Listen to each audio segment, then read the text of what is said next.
హిందూ ధర్మ పరిరక్షణలో ఒక ప్రధానమైన అంకము దేవాలయ పరిరక్షణ. ఈ దేశంలో అనేక దేవాలయాల్లో ధూపదీప నైవేద్యాలు బ్రాహ్మణులు దొరకని కారణంగా మనకు స్పష్టంగా తెలుస్తూ ఉన్నది. మరి ముఖ్యంగా గిరిజన ప్రాంతాల్లో ఉండే దేవాలయాల్లో నిత్యము ధూపదీప నైవేద్యాలు తినడం చాలా కష్టంగా ఉంది. సో ఈ పరిస్థితిని క్షుణ్ణంగా అధ్యయనం చేసి గిరిజన ప్రాంతాల్లో ఉండే దేవాలయాల్లో ధూపదీప నైవేద్యాలు జరిగి ఆ దేవాలయాన్ని మళ్ళీ మంచి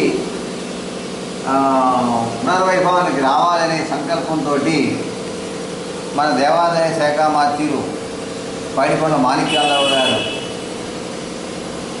ఆలోచన చేసి, గురువుగారు మరి ఇది ఒక విశిష్టమైన కార్యక్రమం, మీరు దీని భుజాల మీద పెట్టుకుని వీళ్ళకి మీరు తీసుకునే శిక్షణ ఇచ్చినట్లయితే ఆ దేవాలయాలు ధూపదీప నైవేద్యాలు కొనసాగుతాయి, ఈ శిక్షణా కార్యక్రమాన్ని మీరు భుజాల మీద పెట్టుకోవాలని అడగడం జరిగింది.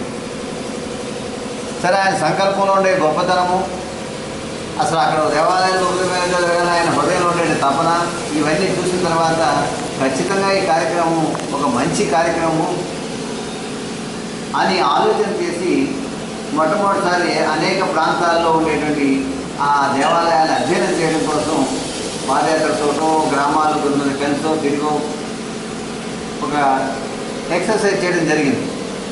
అక్కడే పెద్దలను కలవడం జరిగింది. పెద్దలు కూడా ఏమన్నారంటే, మరి మాకు కాస్త శిక్షణ ఇచ్చినట్లయితే మేము నేర్చుకుని మా దేవాలయాలు పునర్వైభవం తెచ్చుకుంటామంటే, ఏదో 45 వస్తారనుకున్నాము.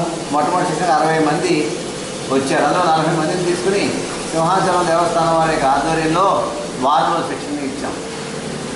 అలాగే ఇప్పుడు ఈ శిక్షణకి 40 మందిని యోజన చేసుకుని మావళం దేవస్థానం వారి ఆధ్వర్యంలోని, ఎందుకంటే అమ్మవారి ఆశీస్సులు ఆ పూజలకు ఉండాలి, వాళ్ళ కొత్త జీవితాన్ని ప్రారంభించి దేవాలయాల వైభవం తీసుకురావాలి కాబట్టి అమ్మవారికి ఆశీస్సులు ఉండాలని అమ్మవారి ఆశీస్సులు పెట్టడం జరిగింది.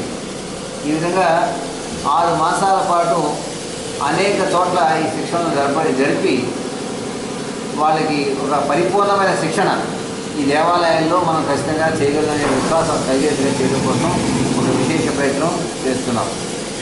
దాంట్లో భాగంగానే ఇక్కడ ఈ ఆశ్రమానికి అధ్యక్షుడైనటువంటి ఉపజ వెంకటేశ్వర ధర్మపత్ని ఎవరైతే ఉన్నారో బ్రహ్మరామ్మ గారు, వారిని పిలిచి అమ్మ మీ ఆశించే కార్యక్రమం బాగా జరగాలి అని అడిగితే వారు కూడా వచ్చి కార్యక్రమాన్ని జరగడం కోసం దీపారాధన చేయడం జరిగింది.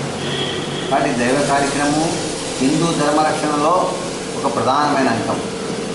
అందుకని వశిష్ఠ సేవాశ్రమం అంతర్వేద కేంద్రంగా పనిచేస్తున్నది. దాని యొక్క ఒక ప్రధానమైన విభాగము ఇక్కడ శంకరమఠం శారదాపీఠము.